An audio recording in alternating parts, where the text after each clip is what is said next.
Hello class 10th students. ये हमारे पास CBSE का क्लास 10th का पीवाईक्यू है। एसएसटी का, सोशल स्टडीज का, सोशल साइंस का ये एक पीवाईक्यू है। हम लोग इसके कुछ क्वेश्चंस को देखेंगे, एमसीक्यू को देखेंगे।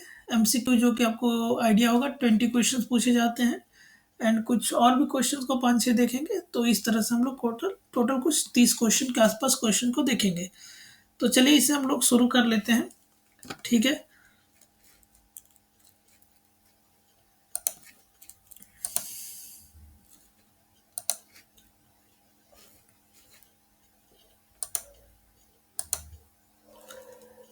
ये हम लोग का पहला क्वेश्चन है।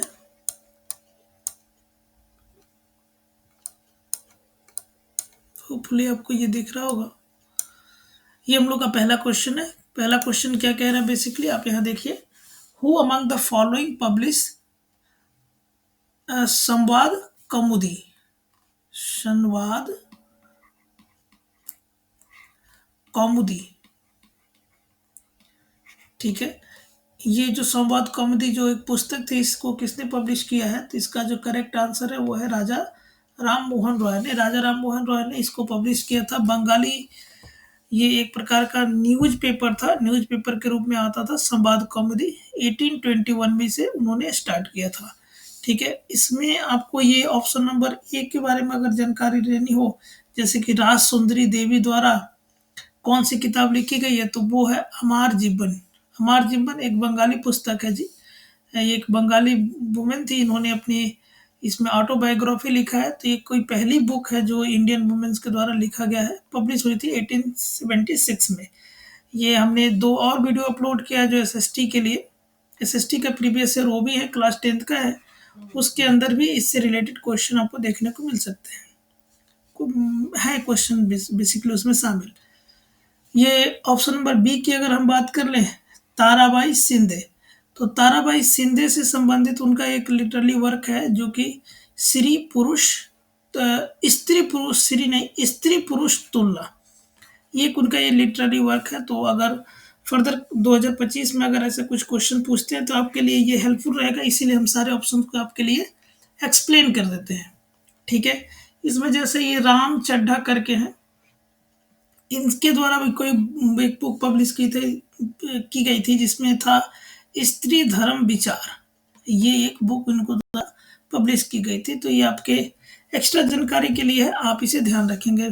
आपके जो क्वेश्चन का आंसर है कि संवाद कौमुदी जो एक न्यूज़पेपर आउटलेट है, ये बेसिकली राजा राम मोहन रॉय द्वारा पब्लिश किया गया था 1821 में। ठीक है, होपफुली आपको समझ आया होगा। चलिए क्वेश्चन नंबर हम लोग सेकंड की बात करते हैं। क्वेश्चन नंबर सेकंड यहाँ पे कुछ इस प्रकार का है, देखिए। क्वेश्चन नंबर सेकंड क्या बातें कर रहे हैं, यहाँ पे कॉलम दिया गया है, मिनरल्स का एक कॉलम है और सेकंड यहाँ पे एक कॉलम है जो कि उसके अंदर कुछ आपको एग्जाम्पल्स मेंशन किए गए हैं। ठीक बात है। क्या कह रहा है? पहला, फेरस। फेरस क्या है भाई?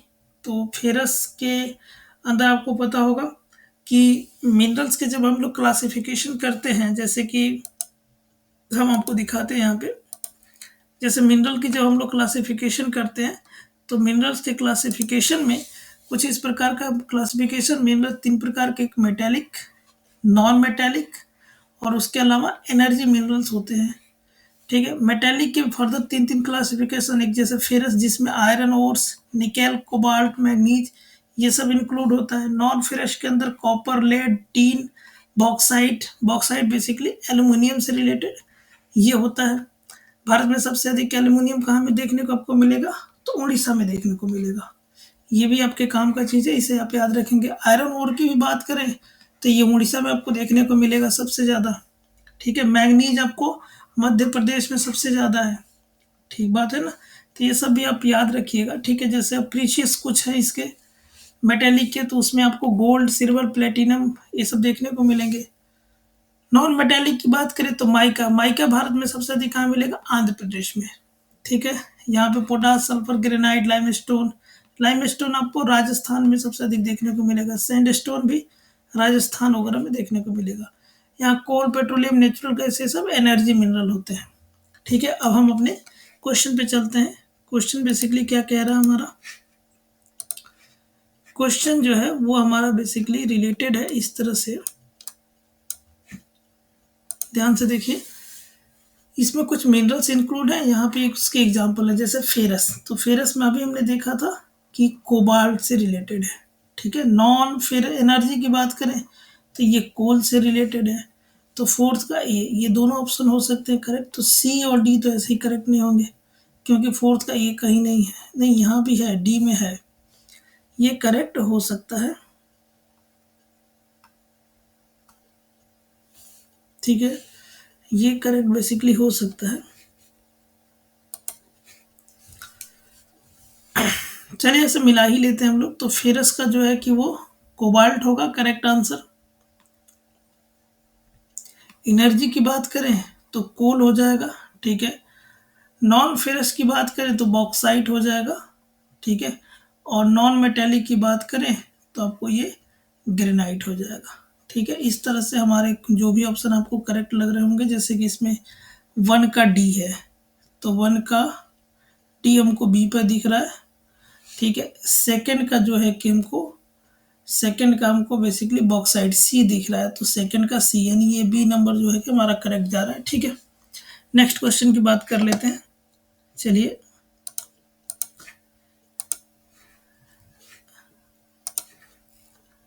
Question number 3। Question number 3 basically किसके बारे में है? क्वेश्चन नंबर 3 है कि यहाँ पर हमको दो स्टेटमेंट दिए गए हैं, असर्शन और रीजन बेस्ड। ठीक है ना, तो हमको इसमें बताना है। देखते हैं। ऑन पोर्शियन, बेसिकली ये जर्मनी, पोर्शियन मतलब जर्मनी। ठीक है, जर्मनी को पहले पोर्शियन एम्पायर के अंदर कहते थे। इनिशिएट जोलेवेवरिन कस्टम यूनियन वाज फॉर्म्ड। ठीक है, it was create unified economic territory allowing the unhindered movement of goods, people and capital. ठीक बात है, बिल्कुल करेक्ट बात कह रहा है। ठीक है, पर्शियन एक इनिशिएटिव था ये जोले वेरिन कस्टम यूनियन। ठीक है, बेसिकली इसके अंदर आप देख सकते हैं जर्मनी ने इसको 1834 में बनाया था। ये फर्स्ट इंटरनेशनल ट्रेड एग्रीमेंट है जो basically unified custom area between independent Nations के बीच था ये। ठीक है, तो एक प्रकार का ये क्या है कि एक इंटरनेशनल ट्रेड एग्रीमेंट है। तो इस प्रकार का चीज़ें हैं, यूनिफाइड इकोनॉमिक टेरिटरी बनाने, ये बहुत बड़ा हेल्प किया था जर्मनी के यूनिफिकेशन में भी। ठीक है, तो इसके लिए ये जो असर्शन है करेक्ट है, रीजन भी इसका करेक्ट है, और ये रीजन इसका एक्सप्लेनेशन भी कर रहा है, तो इसलिए ऑप्शन नंबर ये हमारा क्या हो जाएगा, करेक्ट हो जाएगा। चलिए नेक्स्ट क्वेश्चन की बात करें। अगला क्वेश्चन जो है क्वेश्चन नंबर 4। क्या कह रहा है क्वेश्चन नंबर 4? ध्यान से देखिए। Identified the primary objective of power sharing agreement in Belgium. ठीक है, बेल्जियम के अंदर जो पावर शेयरिंग हुआ था उसका प्राइमरी ऑब्जेक्टिव क्या था? बिल्कुल सही बात है, तो accommodation, linguistic and regional interest. हमने देखा था क्लास 10th के आपको फेडरेशन चैप्टर के अंदर आपको पॉलिटिकल साइंस में देखने को मिल जाएगा। ठीक है, जहाँ पे हमने बेल्जियम को पढ़ते हैं, और उस बेल्जियम के अंदर हम देखते हैं कि बेल्जियम को और एक तरफ श्रीलंका को हम लोग पढ़ते हैं कि जो इंटरेस्ट होता है बेसिकली जो कि डिफरेंट कम्युनिटीज़ के बीच, उसको किस तरह से बेल्जियम ने डील किया था। और श्रीलंका के अंदर आपने देखा था कि तमिल इशूज हुआ था, और उसके बाद से आपको एलटीटी फॉर्म हुआ था। ठीक है, और इसी चीज़ को बेल्जियम ने काफ़ी अच्छी तरह से सबमिट किया था। तो लिंग्विस्टिक और रीजनल इंटरेस्ट के हिसाब से उसने इसका प्राइमरी ऑब्जेक्टिव रखा पावर शेयरिंग का। ठीक है, तो ऑप्शन नंबर डी हमारा जो होगा इसके लिए करेक्ट हो जाएगा। चलिए नेक्स्ट क्वेश्चन देखते हैं। Question number 5। क्वेश्चन नंबर 5 क्या कह रहा है कि which of the following is a key indicator used to measure a country development. किसी देश के डेवलपमेंट में की इंडिकेटर क्या यूज होता है? तो भाई ग्रोस डोमेस्टिक प्रोडक्ट, जीडीपी जिसे आप लोग बोलते हैं। जीडीपी क्या है? जीडीपी किसी देश के एक भौगोलिक क्षेत्र का, जैसे भारत है तो भारत के अंदर ठीक है, भारत के टोटल भौगोलिक क्षेत्र में एक साल के अंदर, 1 ईयर के अंदर produce total goods and services की वैल्यू को क्या बोलते हैं हम लोग? जीडीपी बोलते हैं। ठीक है, तो ये की इंडिकेटर है कंट्री के डेवलपमेंट को मेजर करने के लिए। क्वेश्चन नंबर 6 देखेंगे इसके बाद से हम लोग।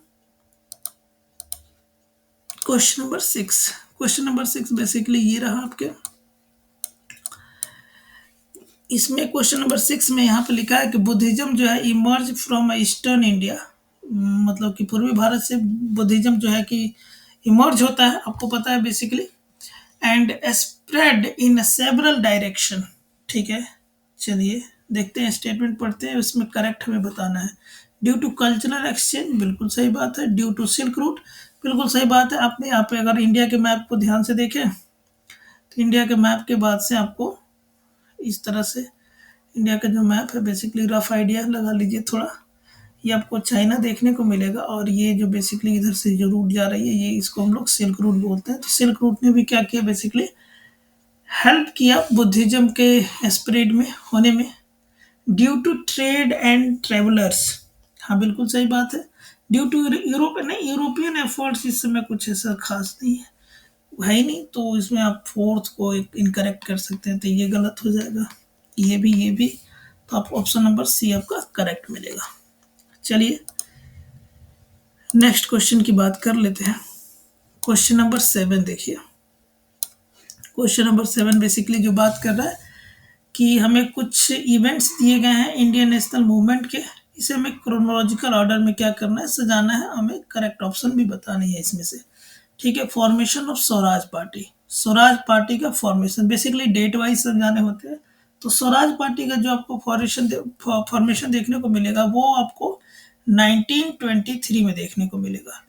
अगर इसकी आप हिस्ट्री के बारे में जानना चाहते हैं कि स्वराज पार्टी कैसे फॉर्म हुआ, तो आपको पता होगा कि गांधी जी ने सितंबर 1920 के अंदर नॉन कॉपरेशन मूवमेंट शुरू किए थे। ठीक बात है। नॉन कॉपरेशन मूवमेंट को उन्होंने जब 12 फरवरी 1922 को गोरखपुर के पास एक चौरा चौरी जगह है, चौरी चौरा एक जगह है, वहाँ पर बेसिकली एक क्या होता है कि कुछ लोग पुलिस थाने को क्या कर देते हैं, 22 पुलिस वाले मारे जाते हैं किसी पुलिस थाने में। आग लगा दी जाती है, चौरी चौरा के एक पुलिस थाने में आग लगा दी जाती है जिसमें 22 पुलिस वाले मारे जाते हैं। उसके बाद से गांधी जी ने जो क्या किया था कि नॉन कॉपरेशन जो मूवमेंट था उसको विड्रॉ कर लिए थे। ठीक बात है ना।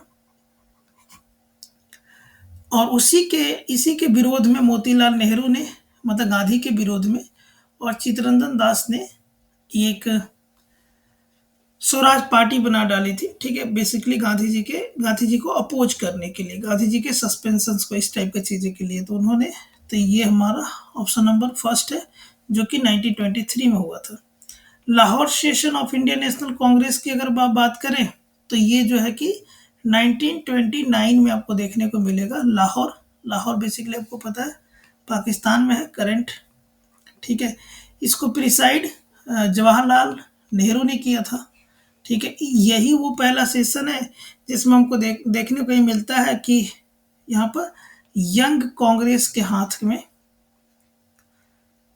पावर ट्रांसफर होती है, और उसके अलावा यहाँ पे आप देखेंगे तो पूर्ण स्वराज की मांग होती है, पूर्ण स्वराज की डिमांड होती है। बेसिक मतलब कि इंडिपेंडेंस। ठीक है, अंग्रेजों से हमें डोमिनियन अब नहीं चाहिए, डोमिनियन नहीं चाहिए हमें, हम क्या चाहिए, पूर्ण स्वराज चाहिए, हमें कंप्लीट इंडिपेंडेंस चाहिए। तो लाहौर सेशन आपको 1929 में याद रखना है। Gandhi Irwin pact, Gandhi Irwin pact जो है एक पॉलिटिकल एग्रीमेंट था जो गांधी जी और लॉर्ड इरविन के बीच हुआ था। लॉर्ड इरविन उस समय वाइस रॉय ऑफ इंडिया हुआ करते थे। ठीक है, ये 5 मार्च 1931 को हुआ था, सेकेंड राउंड टेबल कॉन्फ्रेंस से पहले हुआ था। ठीक है, गांधी जी को सेकेंड राउंड टेबल कॉन्फ्रेंस में ले जाने के लिए ये इरविन ने ये पैक्ट किए थे गांधी जी से। ठीक है, जिसमें कुछ बातें थी, तो ये बेसिकली आपको याद रखना है कि 1931 में हुआ है। ठीक है, formation of depressed class association, अब ये आपके जो है कि डॉक्टर भीमराव अंबेडकर जी ने इसको फाउंड किया था बॉम्बे के अंदर 1930 में। ठीक है, ये आपको 1930 में देखने को मिलेगा। इस तरह से हमारा क्रोनोलॉजिकल ऑर्डर क्या आ जाता है, तो आप देखिए यहाँ पे सबसे पहले फर्स्ट वाला आ जाएगा 1923 में। उसके बाद से आप देख लीजिए यहाँ पे कि यहाँ पे 1929 आ जाएगा, सेकंड आ जाएगा। ठीक है, उसके बाद हमारा फोर्थ आ जाएगा, फिर थर्ड। तो ऑप्शन नंबर बी हमारा इसके लिए करेक्ट हो जाएगा। चलिए नेक्स्ट क्वेश्चन की बात करें अब। होपफुली आपको समझ आ रही होगी। क्वेश्चन नंबर 8 देखिए। क्वेश्चन नंबर 8 बेसिकली क्या बातें कर रहा है कि irrigation system in Meghalaya, Meghalaya के इरिगेशन सिस्टम को लेके यहाँ पे सवाल पूछी गई है। ठीक है, मेघालय आपको पता है कि हमारे ये नॉर्थ ईस्टर्न, बेसिकली मेघालय जो है हमारा वो नॉर्थ ईस्टर्न स्टेट का पार्ट है ना, जिसमें आपको पता होगा बिल्कुल कि इसमें सेवन सेवन सिस्टर स्टेट्स हैं, सेवन सिस्टर्स हैं, और एक ब्रदर स्टेट बोलते हैं हम लोग। ठीक है, सेवन सिस्टर्स, एक ब्रदर, ब्रदर में कौन, सिक्किम आता है, जिसे हम लोग सेवन सिस्टर और एक सिक्किम को बोलते हैं। तो बेसिकली नॉर्थ ईस्ट के अंदर आपको 8 स्टेट देखने को मिलेंगे। इसमें से जैसे हमने सिक्किम को कहा कि उन 7 स्टेटों का क्या भाई है, तो इसमें बेसिकली आप देखिए इसी मेघालय के बारे में बात हो रही कि मेघालय के अंदर किस प्रकार का इरिगेशन सिस्टम आपको देखना है। मेघालय का कैपिटल आपको शिलोंग पड़ेगा। ठीक है, ये सभी आपको याद रखना चाहिए। ठीक है, आप अगर देखें तो ऐसे नॉर्दर्न ईस्टर्न स्टेट के देखें तो आप बेसिकली यहाँ पे आपको अरुणाचल प्रदेश देखने को मिलेगा। उसके नीचे आपको यहाँ पे नागालैंड, नागालैंड के नीचे यहाँ पर आपको मणिपुर, मणिपुर के नीचे यहाँ पर आपको मिजोरम देखने को मिलेगा। मिजोरम के बगल में आपको त्रिपुरा, और यहाँ त्रिपुरा के ऊपर आपको मेघालय देखने को मिलेगा। और ये पूरा जो है कि आपको आसाम देखने को मिलेगा, और यहाँ पे आसाम से दूर यहाँ पर सिक्किम देखने को मिलेगा। तो ये टोटल जो है कि आपको 8 स्टेट हैं। ठीक है, इनको हम लोग नॉर्दर्न ईस्टर्न के अंदर मानते हैं। इसमें से इनको सेवन सिस्टर कहा जाता है, और इसे जो है कि आप ब्रदर ऑफ सेवन सिस्टर कहा जाता है। ठीक बात है ना। आपको पता है ये जो यहाँ पर सिल्लीगुड़ी कॉरिडोर होता है, जो कि वेस्ट बंगाल का हिस्सा है, वेस्ट बंगाल का ये दार्जिलिंग के अंदर आता है सिलीगुड़ी कॉरिडोर।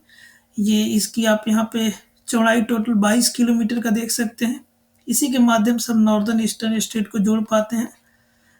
चलिए ठीक है, और भी बहुत बातें नहीं कर सकते इस पे। हम लोग को बेसिकली बताना मेघालय का इरिगेशन सिस्टम के बारे में।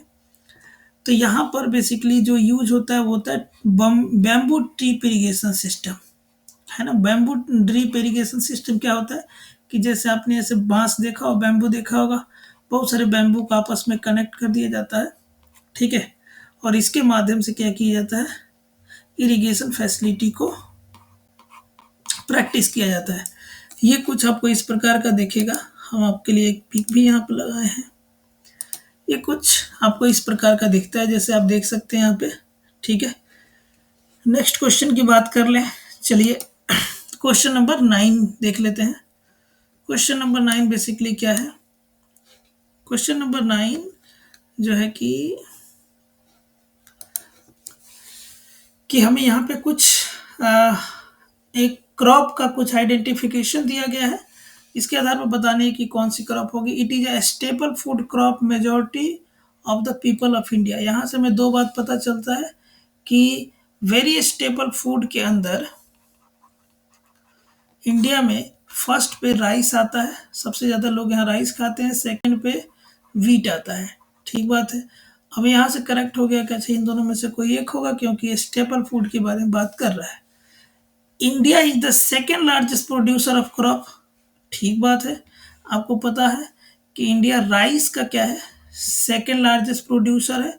फर्स्ट पे आपको चाइना देखने को मिलेगा। ठीक है, आगे भी पढ़ लेते हैं। It is a kharif crop. अब यहाँ से एकदम क्लियर हो गया कि क्या है कि वो राइस ही होगा, क्योंकि राइस बेसिकली एक खरीफ क्रॉप होता है, और वीट जो होता है वो आपको राबी क्रॉप होता है।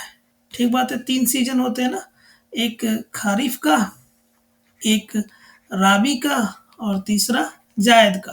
ठीक बात है, जिसमें वेजिटेबल वगैरह हम देखते हैं, ये विंटर में और ये आपको गर्मी में देखने को मिलेगा। ठीक है, इट्स रिक्वायर हाई ह्यूमिडिटी, गर्मी में हो रहा है तो हाई ह्यूमिडिटी की इसकी रिक्वायर होगी, 100 सेंटीमीटर एनुअल रेनफॉल। ठीक बात है, तो डी हमारा इसके लिए करेक्ट आंसर हो जाएगा। चलिए क्वेश्चन नंबर 10 की बात कर लेते हैं। क्वेश्चन नंबर 10 यहाँ पे देखिए ध्यान से, कुछ कॉलम्स यहाँ पर हमको दिए गए हैं। यहाँ पे फर्स्ट कॉलम है और ये सेकंड कॉलम है।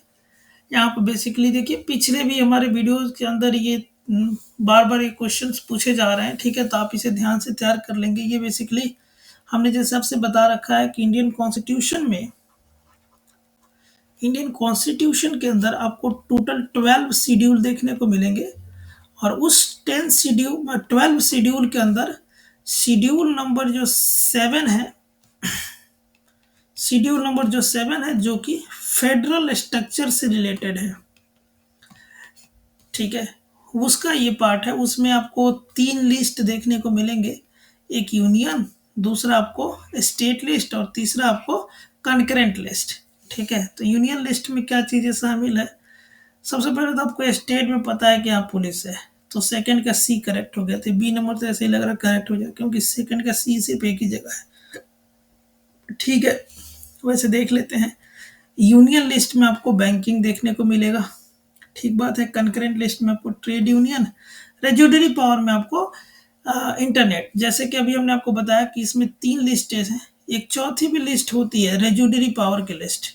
इसमें बेसिकली अवशिष्ट शक्तियां हैं, जिसके बारे में कहीं लिखा नहीं गया है कि ये यही वाली होंगी बातें, लेकिन जो इनमें इंक्लूड नहीं हो पाई, ऐसे सब्जेक्ट जो इंक्लूड इसमें नहीं हो पाए, वो सब रेजुडरी पावर के अंदर आते हैं। जैसे इंटरनेट को ले लीजिए, है ना, साइंस एंड टेक्नोलॉजी, स्पेस को ले लीजिए, इस टाइप की चीज़ें जो होगी वो, जैसे इसरो से संबंधित चीज़ें, है ना, इंडियन स्पेस रिसर्च ऑर्गेनाइजेशन से, वो सब रेजुडरी पावर के अंदर आते हैं। ठीक है, तो ये सब ध्यान रखिएगा आप लोग। चलिए नेक्स्ट क्वेश्चन की बात कर लेते हैं। यहाँ पे हम आपके लिए एक ये चार्ट भी दे दिए हैं, आप इसे ध्यान से देख के नोट डाउन कर सकते हैं। साइबर लॉ से संबंधित आप यहाँ पे देख सकते हैं। चलिए नेक्स्ट क्वेश्चन की बात करें। क्वेश्चन नंबर 11 देखिए, क्वेश्चन नंबर 11 बेसिकली क्या बात कर रहा है कि which one of the following statement best describe the women empowerment. ठीक बात है, वुमेन एम्पावरमेंट को इसमें से कौन सा स्टेटमेंट सही से क्या कर रहा है, डिस्क्राइब कर रहा है। ठीक है, तो आप यहाँ ध्यान से देखिए। अब यहाँ पे कह रहा है encouraging men to take leadership role. अरे नहीं भाई, ये तो अलग ही बात कर रहा। Promoting superiority of women over man, नहीं, ये तो रेडिकल फेमिनिज्म हो जाएगा, है ना, फेमिनिज्म, ये रेडिकल फेमिनिज्म का पार्ट हो जाएगा। Ensuring equal opportunity and right for women, ठीक बात है, ये करेक्ट लग रहा है। Limiting the right of main है ओवर, नहीं ऐसा कुछ नहीं, ये सही है, इसमें ज़्यादा कुछ समझने वाली नहीं है। चलिए 12 की बात करें, तो 12 यहाँ आप ध्यान से देखिए। 12 क्या कह रहा है कि how do political party ensure accountability to the public. ठीक बात है भाई, प्रेस कॉन्फ्रेंस वगैरह करके करेंगे सब। चलिए ठीक है, क्वेश्चन नंबर 13 देखते हैं। क्वेश्चन नंबर 13 बेसिकली क्या बात कर रहा है, क्वेश्चन नंबर 13 जो है वो आपको कुछ स्टेटमेंट दिए गए हैं, हमें करेक्ट बताने हैं। ठीक है, प्रमोट इक्वालिटी अमंग सिटीजन, ठीक बात है। डेमोक्रेसी के रिगार्डिंग, सही बात है। तो प्रमोट इक्वालिटी अमंग सिटीजन, ये लोगों के बीच जो है कि इक्वालिटी को क्या करता है, प्रमोट करता है democracy. Government by few individuals, हाँ ठीक है, नहीं नहीं नहीं नहीं, ठीक नहीं हो सकता। गवर्नमेंट बाय फ्यू इंडिविजुअल, अरे ऐसे कैसे हो सकता है, ये बिल्कुल, ये तो अलग ही प्रकार के ओलीग्राफ ओलिगार्की के बारे में बात कर रहा है, ये ओलिगार्की सिस्टम के बारे में बात कर रहा है, या मेरिटोक्रेसी के बारे में बात कर रहा है। ठीक है, ये तो डेमोक्रेसी वगैरह नहीं है कि कुछ जो व्यक्ति हैं, जो इलीट क्लास लोग हैं, उनके द्वारा रन किया जाएगा, तो ये डेमोक्रेसी तो ना है, तो दूसरा गलत है। तो ये भी गलत हो जाएगा, क्योंकि इसमें भी सेकंड है, ये भी सेकंड है, ये भी सेकंड है, तो इस तरह से सी तो करेक्ट, यानी 134 करेक्ट है। फॉर द कैंसी और चेक एंड बैलेंस सिस्टम, बिल्कुल सही बात है, चेक एंड बैलेंस करता रहता है ये। अब क्वेश्चन नंबर 14 है हमारे पास, चलिए देखते हैं 14 नंबर क्वेश्चन। ध्यान से देखिए 14 नंबर क्वेश्चन को, कि which of following is responsible for resolving dispute between centre and state, supreme court of India. ये तो उसका एकदम जुरिडिक्शन के अंदर आता है कि सेंटर स्टेट के बीच अगर क्या हो जाए, डिस्प्यूट हो जाए, तो सुप्रीम कोर्ट ऑफ इंडिया उसे क्या करता है, रिजॉल्व करता है। आइए, और भी जैसे देखिए प्रेसिडेंट ऑफ इंडिया, नहीं तो हेड ऑफ स्टेट इन्हें हम बोलते हैं कि ये हेड ऑफ स्टेट है, फर्स्ट सिटीजन ऑफ इंडिया।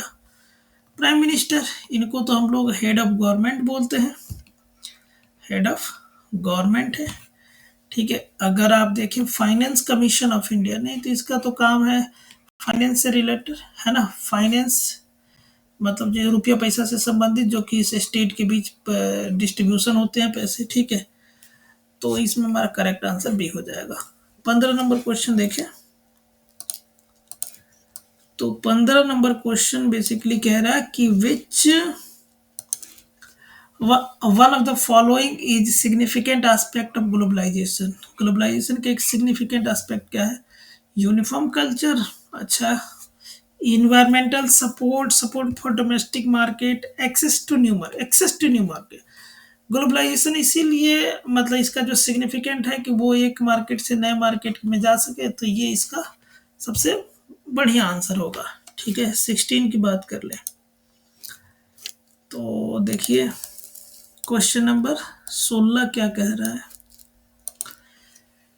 कि which one of the following definition is most suitable for the literacy rate. सही बात है, ये पीछे भी था। तो 7 ईयर्स के अंदर a proportion of literate population in 7 year और अब में, तो ये ऑप्शन नंबर 20 के लिए हमारा करेक्ट हो जाएगा। ठीक है, चलिए 17 नंबर क्वेश्चन देख ले। तो 17 नंबर क्वेश्चन बेसिकली क्या बातें कर रहा है, ये बातें कर रहा है बेसिकली, यहाँ पे कुछ कंट्रीज दिए गए हैं, यहाँ पे उनका ग्रॉस नेशनल इनकम दिया गया है, जीएनआई जिसे कहते हैं, यहाँ पे ह्यूमन डेवलपमेंट इंडेक्स रैंक दिया गया है। विच of the following country has high human development index rank. ठीक बात है, तो जो पहले होगा 73 पे जो है उसका एचडीआई ज़्यादा है। ठीक बात है ना, क्योंकि वो नंबरिंग में पहले आ गया, 1 2 3 4 5 ऐसे करते आएंगे तो 73 पहले आ जाएगा, इसके बाद बाकी सब आएंगे, तो ये इसका एचडीआई कंट्री ए। 18 नंबर क्वेश्चन,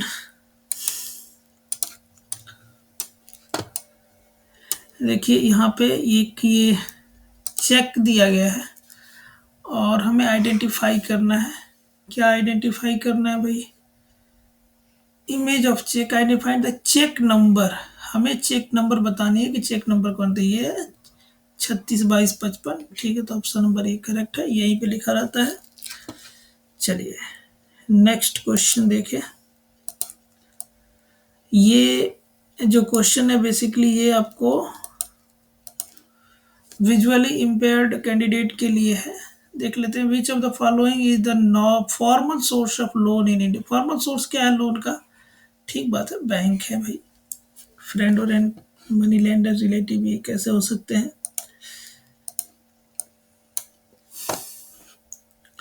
चलिए नेक्स्ट क्वेश्चन देखते हैं, क्वेश्चन नंबर 19। ये कुछ हमारे पास क्वेश्चन नंबर 19 यहाँ दिख रहा।